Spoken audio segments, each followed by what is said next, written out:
안녕하세요. 아동심리상담사 과정을 맡게 된 조민서입니다. 자, 오늘은 아동심리상담사 제1강 강의를 저와 함께 배워보도록 하겠습니다. 자, 1강은 여러분들 첫 시간이신데요. 상담의 정의에 대해서 한번 살펴보도록 하겠습니다. 자, 상담 하면은 여러분들이 한 번쯤은 들어보셨을 거예요. 그렇다면 상담이라는 것은 구체적으로 어떤 의미를 지니고 있는지 이번 강의를 통해서 살펴보도록 하겠습니다. 자, 상담이란 라틴어의 카운슬레리에서 기원을 했고요. 자, 심사숙고하다, 반영하다, 조언을 구하다 등의 다양한 의미를 가지고 있습니다. 자, 상담이라는 거는 우리가 알고 있는 것 같이 하나의 의미가 아니라 이렇게 다양한 의미가 있다는 거 첫 번째로 살펴보셨고요. 자, 그렇다면은 어떤 거냐? 한 사람이 갖고 있는 전인적 발달을 돕는 과정인데요. 우리가 여기서 전인적이라고 하면은 신체적인 거, 인지적인 거, 사회적인 거, 사람들이 갖고 있는 발달들은 굉장히 많죠. 그런 모든 것들을 돕는 과정을, 일련의 과정을 우리는 상담이라고 합니다. 자, 그렇다면 또 다른 학자들은 뭐라고 했는지 한번 살펴볼게요. 윌리엄슨과 폴리는 이렇게 말을 했다고 합니다. 훈련과 기술, 그리고 신용으로 내담자의 적응 문제를 해결해 나가는 대면의 상태를 상담이라고 했고요. 자, 그리고 우리 여러분들이 이제 이분 로저스라는 학자를 자, 주의 깊게 보셔야 되는데요. 이 학자는 이제 다음부터 이제 나오는 이론에서 이제 앞으로 배울 이론에서 인간 중심 사상이라는 이론이 있습니다. 거기에 대표적인 학자인데요. 자, 칼 로저스입니다. 꼭 기억해 주실게요. 이 이름 놓치지 마세요. 훈련된 상담자와 도움을 필요로 하는 내담자의 관계를 토대로 한 자, 중요한 과정, 중요한 부분입니다. 상호작용입니다. 자, 혼자 일방적인 게 아니라요. 자, 내담자와 상담자가 같이 상호작용을 해야 됩니다. 그 과정을 로저스는 상담이라고 정의를 내렸습니다. 자, 그렇다면 조금 더 체계적으로 한번 살펴보도록 하겠습니다. 자, 상담, 사고와 정서 및 행동에 관련된 문제를 제거하고 감소한다. 네, 그렇습니다. 상담을 통해서 여러분들 첫 번째 얻으실 수 있는 효과는 내담자가 갖고 있는 어떤 문제점에 대해서 그 문제를 제거하고 감소할 수 있습니다. 자, 그렇다는 것은 여러분들 생각해 보실게요. 우리가 병원을 갑니다. 병원을 가는 이유가 뭐죠? 내가 아파요. 예를 들면 감기에 걸렸어요. 그러면 내가 감기를 낫으려고, 그쵸? 진찰을 받고 약을 먹어서 병이 낫습니다. 자, 그거랑 마찬가지로 상담을 통해서는 이러한 근본적인 문제점을 제거하고 감소할 수 있습니다. 자, 두 번째, 심리적으로 건전하고 사회적, 효율적 특성을 돕는 심리적 조력의 과정을 또 우리는 상담이라고 하는데요. 자, 내가 심리적으로 불편했을 때 건강한 정신에 건강한 사상과 신체가 깃드는 것 같이 와, 이렇게 내가 건강해진다면 심리적으로 네, 사회적으로도 효율적으로 건강해질 수 있는 특성을 가질 수 있게 됩니다. 그런 조력의 과정을 우리는 상담이라고 또 한다라고 보실 수 있고, 그런데 심리 상담은 일반적인 조력 과정과는 조금 다른 차별점이 있다고 합니다. 자, 어떤 차별점이 있는지 여러분들이 좀 궁금하실 텐데요. 그거를 본격적으로 뒤를 보시면서 살펴보도록 하겠습니다. 자, 어떤 차별점이 있나요? 라고 보시면 자, 상담의 특징을 통해서 우리가 그 차별점을 살펴보실 수 있으실 텐데요. 첫 번째, 상담은요. 의미 있고 가치 있는 관계를 지향합니다. 자, 우리가 친구들을 만나요. 아니면은 그냥 편안한 우리 직장 동료와 대화를 나눠요. 그게 의미가 없다는 게 아니라 그거는 우리가 그냥 가볍게, 그냥 평상시에서 불편하지 않게 누구에게나 털어놓을 수 있죠. 그런데 자, 상담은요. 의미 있다는 건 생각도 많이 해야 되고 그리고 내가 어떤 가치가 있는지에 대해서도 조금 생각해보고 좀 딥하게 들어갈 수 있습니다. 그렇기 때문에 이 상담을 통해서 교육적인 도움을 주는 전문적 관계가 형성될 수 있겠죠. 그렇죠. 조금 더 체계적이고 내가 생각하는 것도 평상시랑은 다른 관점에서 보기 때문에 그렇습니다. 그리고 두 번째는 명확한 감정과 정서가 또 상담에서 갖고 있는 심리의 특징인데요. 자, 여기서 보시면 상담자는 개방성과 내담자의 정서적, 심리적 동기에 예민하게 반응하고 수용한다. 자, 무슨 말이냐면 여기서 핵심 키포인트는 상담자는요, 개방성과 내담자를 봤을 때 예민하게 반응하고 수용을 해야 된다는 겁니다. 자, 무슨 말이냐. 내가 상담을 해요. 상담자예요. 그래서 아동, 우리는 아동 심리 상담사니까 내담자로 초점을 맞춰야 될 대상은 아동입니다. 자, 우리가 그러면 이제 여기서 내담자란 용어가 나오면 아동을 나타내구나 라고 생각을 하시면 되는데요. 자, 우리가 아동을 바라봤을 때 오픈마인드가 있어야 되겠죠. 자, 어리니까 나는 상담자니까 너는 내 말을 따르라. 그리고 내가 가르치겠다. 이게 아니라 아이들의 눈높이와 시각에서 볼 수 있는 개방성이 있어야 되고, 자, 그리고 아동이 갖고 있는 감정에 대해서 빨리 알아차릴 수 있는, 예민하게 반응할 수 있는 그런 예민성과 수용을 할 수 있는 게 상담자에게는 필요합니다. 이거는 굉장히 중요한 부분이라서 제가 여러분들께 조금 더 구체적으로 설명을 드리는 핵심 키워드입니다. 자, 그리고 인간의 전체성과 통합성을 강조한다라고 했는데요. 자, 무슨 말이냐. 지적, 정서적, 행동적 요인의 균형을 추구한다. 자, 인간은, 자, 우리가 그렇죠. 음식도 어떻게 먹으라고 하죠? 5대 영양소가 골고루 먹였을 때 우리 인간은 균형이 있고 신체적이나 정신적으로 건강할 수 있습니다. 자, 무슨 말이냐. 인간에게는 전체적인 균형감과 밸런스가 중요한데 상담에서도 그냥 지적으로 똑똑하게만 하면 안 돼요. 그리고 감성에서도 정서적으로도 교감이 있어야 돼요. 그리고 그거를 행동으로도 나타낼 수 있어야 됩니다. 그랬을 때 균형감이 있고 이러한 균형에 대해서 밸런스를 추구하는 게 상담 심리의 특징입니다. 아셨죠? 자, 그 다음 상호 동의에 의한 형성. 자, 말씀드렸습니다. 앞에서도. 자, 무조건적인 일방통행이 아니라 상호, 보완적이고 상호 동의가 있어야 된다고 말씀을 드렸는데요. 자, 여기서는 아동의 자발성을 기초로 합니다. 그런데 여러분들이 조금 생각해 보실 부분은 강요나 강제는 없어야 된다고 하는데 아동은 혼자서 뭔가 판단하거나 본인이 자발적으로 올 만큼 상담에서는 적극적이지 않아요. 그래서 우리는 비자발적이라고 하는데, 자, 그런데 이 비자발적인 내담자를 자발성을 기초로 한다고요? 이거는 조금 말이 안 되는 것 같죠. 자, 무슨 말이냐? 어떤 아이들을 끌어줄 수 있는 그 공간으로, 상담이라는 공간으로 갈 수 있게 해주는 게 우리 부모님의 역할이라고 하신다면, 그리고 그 바탕에서의 중심을 잡아주는 게 상담자라고 한다고 하면, 거기 안에서 자기가 마음껏 내 생각을 표현하고 발현할 수 있는 거는 바로 아동의 몫이라는 거죠. 그거랑 여러분들이 헷갈리시면 안 됩니다.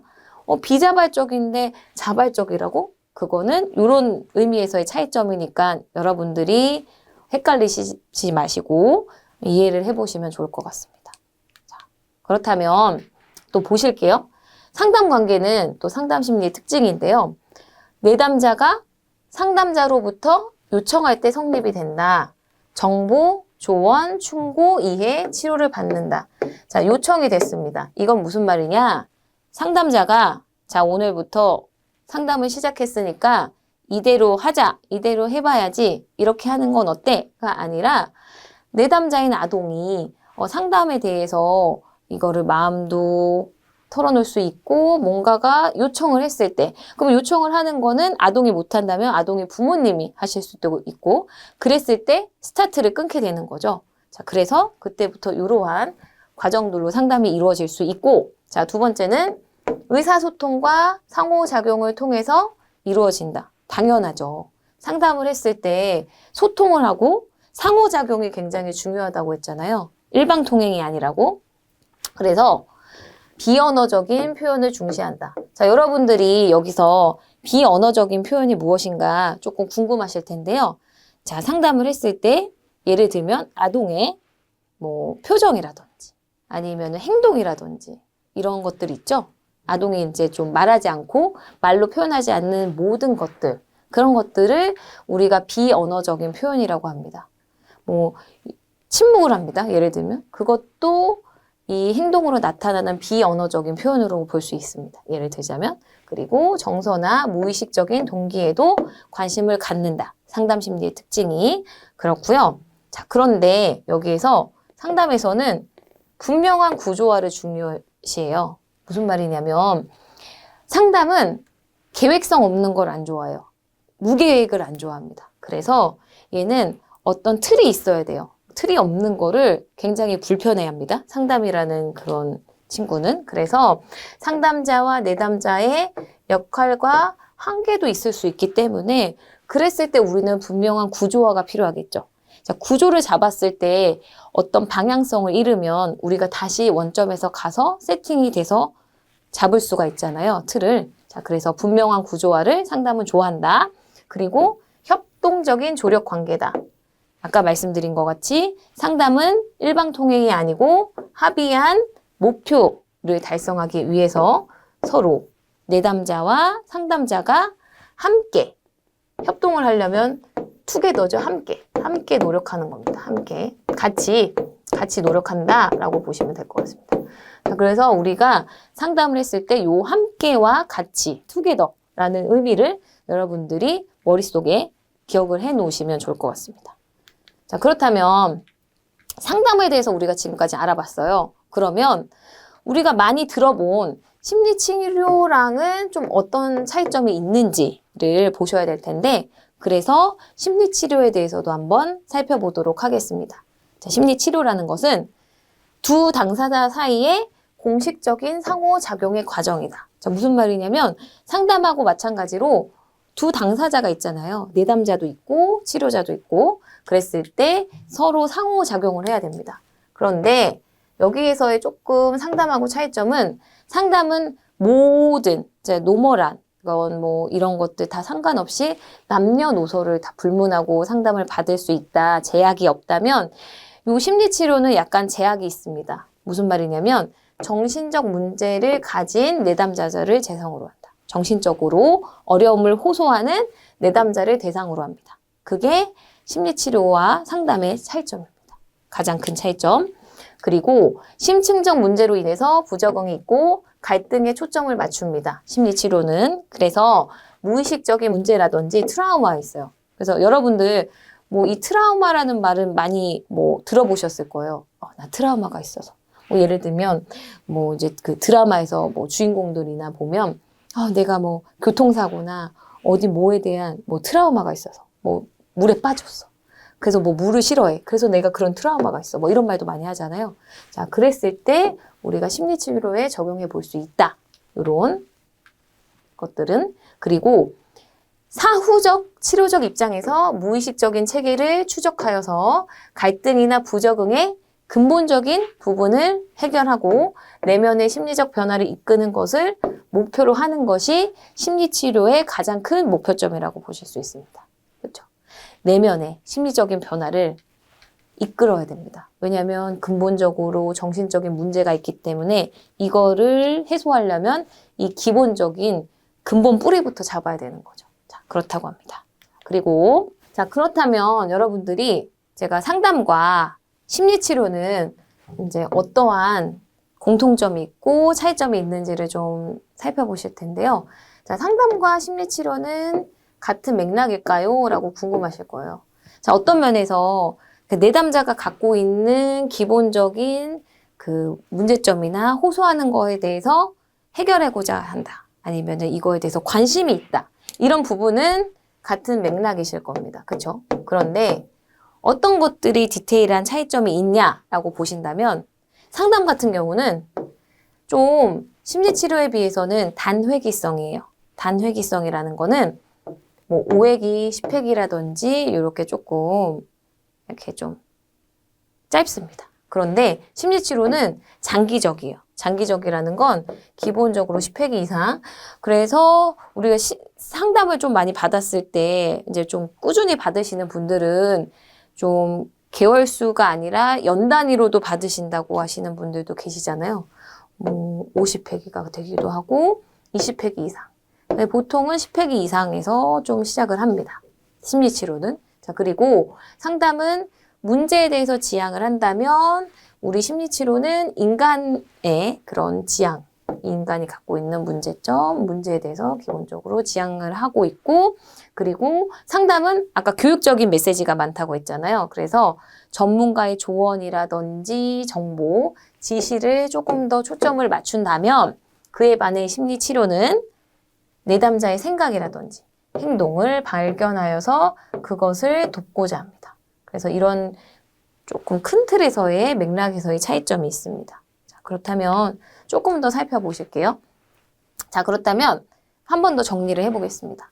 상담은 대상은 아까 말씀드린 것 같이 남녀노소 누구나 될 수 있다. 상담은. 그런데 심리치료는 심리적 외상의 경험자, 정신적인 부분에서 문제점을 호소하는 내담자를 대상으로 한다라고 말씀드렸고, 자, 장소는 상담은 학교, 지역사회, 봉사기관들 좀 더 다양하고 좀 포괄적입니다. 그런데 심리치료는 아무래도 좀 정신적인 부분에서 호소를 하기 때문에 가정이라든지 병원이라든지 심리치료센터 등 좀 이렇게 좀 건강 아니면 정신적인 부분 이런 부분에서도 조금 이런 전문적인 기관들이 학교라고 지역사회를 대상으로 하는 상담에 비해서는 조금 장소에서도 좀 차이점이 두드러지게 나타납니다. 그리고 상담에서의 전문가는 상담자라든지 상담심리 전문가, 상담을 좀 전공하거나 이쪽에서 활동하셨던 분들을 대상으로 한다면 심리치료는 이제 의사분들, 정신과 의사라든지 임상 심리 전문가에서 뭐 심리 검사를 하는 임상 심리를 전문가를 대상으로 심리치료는 이루어집니다. 자, 그리고 영역은 상담 같은 경우는 약간 심리치료에 비해서는 좀 경미해요. 그래서 가벼운 장애라든지 뭐 우울증, 정신적으로 호소해도 조금 가볍습니다. 심리치료에 비해서. 개인적, 사회적, 직업적, 교육적 문제와 의사결정의 문제, 의식적인 관심사 등 좀 영역도 조금 더 많이 포괄적인데 심리치료는 정서적인 부분에 초점을 맞춰서 뭐 심각한 정서적인 장애를 호소한다든지 성격 문제라든지 무의식적인 관심사, 우울, 분란, 분노 뭐 이런 것들 있죠? 그런 것들도 이제 포함이 됩니다. 자, 그렇다면 상담의 기능은 예방적이고 발달적인 관심사, 그리고 교육적 발달적인 세팅을 토대로 교육적인 방법을 기능을 좀 초점을 맞춘다면 심리치료는 말 그대로 치료적인 입장에서 보기 때문에 임상적이고 의료적인 세팅과 치유적 방법에 조금 더 포커스를 맞추고 있습니다. 그리고 상담에서 중요한 윤리적 원칙에 대해서도 여러분들이 놓치지 말고 가져가셔야 되는 부분인데요. 자, 윤리적 원칙에는 크게 5가지가 있습니다. 그래서 자율성, 선행, 무해성, 공정성, 충실성. 그래서 요거를 저는 항상 말씀드릴 때 이게 헷갈리면 우리가 이거는 정말 머릿속에 기억하고 있어야 되는 부분이니까 자, 선, 무, 공, 충 이렇게 자선, 무, 공, 충에서 자선, 무, 공, 충 여러분들이 이렇게 머릿속에 앞글자를 따서 기억해 두시고 그 다음에 하나씩 좀 살펴보신다면 훨씬 더 이해가 되시기 쉬우실 겁니다. 그래서 첫 번째 자율성부터 살펴보실 텐데요. 말 그대로 자율적이기 위해서는 내가 자율성을 잊고 자유를 얻으려면 타인의 권리는 해치면 안 되겠죠. 그렇게 해치지 않는 내담자 아동이 자신의 행동을 선택한 권리가 있다고 하는 것이 자율성의 의미이고요. 그렇다면 선행은 무엇인가 궁금하실 텐데 내담자와 타인을 위해서 선한 일을 하는 것. 요거는 또 상담자의 관점이 되겠네요. 그렇다면 무해성은 내담자에게 해를 끼치지 않는 행동을 해야 되는 거죠. 이것도 상담자가 가져야 되는 태도고 써놓을게요. 그 다음에 내담자. 공정성은 모든 내담자는 평등하며 성별, 공정, 지위에 관계없이 공정하게 대우를 받아야 된다. 요거는 내담자가 받아야 될 공정성이 되겠고, 충실성은 상담자는 내담자에게 믿음과 신뢰를 주며 상담 관계에 충실해야 된다. 요거는 또 상담자가 가져야 될 덕목고 윤리적 원칙입니다. 그래서 윤리적 원칙도 우리가 상호 이렇게 피드백을 주듯이 내담자만 초점을 맞추는 것이 아니라 상담자만 초점이 맞추는 게 아니라 밸런스 균형감이 있어야 되는 거죠. 그래서 요 윤리적 원칙도 상담자, 내담자에게 맞춰서 꼭 갖춰야 되는 부분이니 여러분들이 놓치지 말고 기억하시고 머릿속에 넣어두시면 좋겠습니다. 자선무공중. 자, 그렇다면 윤리적 책임감은 어떤 게 있냐? 첫 번째로는 윤리적 책임감에서 전문가로서의 태도인데요. 상담자는 전문적인 능력과 성실성이 있어야 됩니다. 자, 전문적 능력이라 함은 수련이나 경험 등을 통해서 전문적인 서비스와 교육을 제공해 줍니다. 누구에게? 우리 내담자에게. 그리고 성실해야 되죠. 성실해야 된다는 거는 상담에 임했을 때 상담의 목표라든지 기법, 그리고 상담료는 어느 정도인지, 한계점은 무엇인지에 대해서, 그리고 상담을 통해서 얻을 수 있는 이점이 무엇인지를 명확하게 전달해 줘야 되는 성실성이 필요합니다. 누가? 상담자는. 그렇다면 사회적 책임에는 어떤 게 있는지 보시면 사회와의 관계에서는 윤리적인 도덕 기준을 존중해주고 그리고 사회 공익과 전문직의 바람직을 이익을 위해서 최선을 다해줘야 되고요. 자, 그리고 상담기관의 운영자 같은 경우는 좀 상담가로서 봤을 때 자격증의 유형이라든지 아니면 주소, 연락처, 상담의 유형과 종류 등을 정확하게 기록해주고 그것을 내담자인 아동과 부모님한테 고지해줄 의무가 있습니다. 자, 그리고 다른 전문직과의 관계는 상담만 이루어지는 게 아니죠. 상담도 하고 아까 심리치료도 있듯이 다른 기관이라든지 다른 또 센터라든지 연계돼서 많이 활동을 하게 되는데요. 실제적인 상담을 했을 때 다른 상담 접근에 대해서도 존중해주고 그 전통과 실제에 대해서도 이해를 하고자 하는 노력이 필요하겠습니다. 상담자는. 자, 그렇다면 윤리적인 책임감, 인간 권리와 존엄성에 대해서도 존중을 해줘야 되겠죠? 내담자의 복지라든지, 그리고 내담자의 권리라든지, 비밀 유지, 그리고 상담 계획에 참여한다든지, 이런 것들, 아니면 거절할 권리라든지, 어떤 불합리하거나 본인이 원치 않았을 때, 아동인 내담자가, 그리고 그 결과에 있어서 또 조언을 받아야 되겠죠? 어떤 필요하다고 하면, 그런 것들도 좀 전달해 줘야 될 필요성이 있습니다. 자, 그렇다면 제일 중요한 부분인데요. 그럼 상담은 어떤 관계로 이루어지냐라고 좀 궁금하실 텐데 상담은 이중관계와 성적 관계는 피해야 합니다. 자, 무슨 말이냐면 이중관계라 하면 자, 상담을 하는 상담자인데 자, 아동의 경우 내가 이 상담을 하는 상담자이지만 근데 내가 또 이 친구를 또 뭐 부모님의 예를 들면 이 상담자가 부모님을 상담하고 있는 상황이에요. 예를 들면. 그러면 그것도 연결이 돼서 이중관계죠. 그러니까 이 아동하고 얽혀져 있는 관계가 되겠죠. 그랬을 때는 상담에서의 객관적인 판단에 영향을 미칠 수 있습니다. 그렇기 때문에 최대한 이중관계는 피해야 되고요. 내 사견이 들어가서 그 상담의 본질을 흐르면 안 됩니다. 그리고 성적 관계라고 하면 우리가 지금은 아동이긴 하지만 자, 요거는 아동뿐만이 아닙니다. 상담을 했을 때 내담자와 상담자가 같은 성별만 만나는 건 아니겠죠.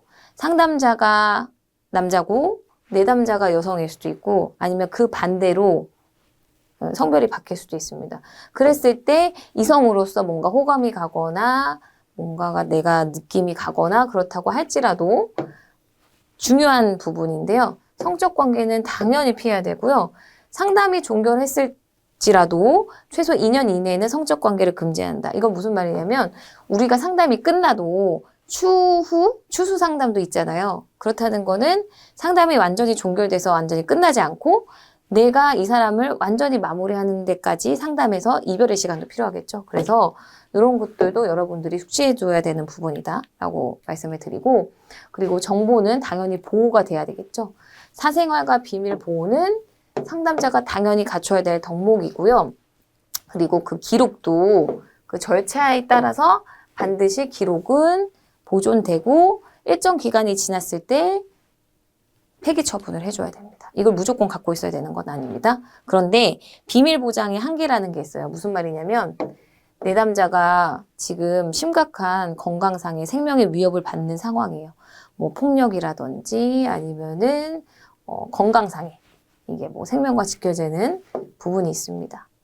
뭐 아니면 자살의 위험성이 있다든지 이랬을 때는 내담자의 종이가 없어도 알릴 수 있다는 것을 상담 시작 전에 상담사는 분명히 고지해 줘야 됩니다. 그래서 그 서약서도 우리가 분명히 잘 받아둬야 되고요. 이런 부분들은 여러분들이 우리 학습자님들이 상담 필드에 아동 심리 상담사 과정을 들으시고 나가시기에 앞서서 꼭 중요하게 체크해 두고 가셔야 될 부분입니다.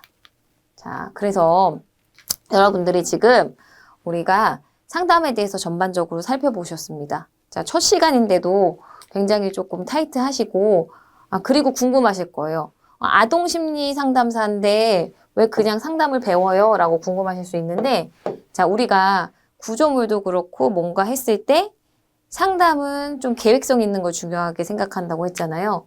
자, 아동 심리 상담을 배우지만 기본적인 큰 틀인 심리 상담인 상담에 대해서 알아두셔야 그 세부적으로 들어가셨을 때 접목하시고 이해하시기가 쉽겠죠. 그래서 오늘 이 시간에는 상담이란 무엇인지, 그리고 상담과 심리치료의 뭐 차이점과 공통점은 무엇인지, 그리고 제일 또 중요한 부분인 상담에서의 윤리적 원칙은 무엇인지에 대해서 살펴보셨습니다. 첫 시간 이거 오늘 배우셨으니까 오늘 이거 끝나시고도 한번 점검해 보시고 체크해 보셔서 다음 시간에 또 우리가 또 재미있게 공부해 보시면 좋을 것 같습니다. 이번 시간의 내용은 여기까지고요. 다음 강의에서 뵙도록 하겠습니다. 감사합니다.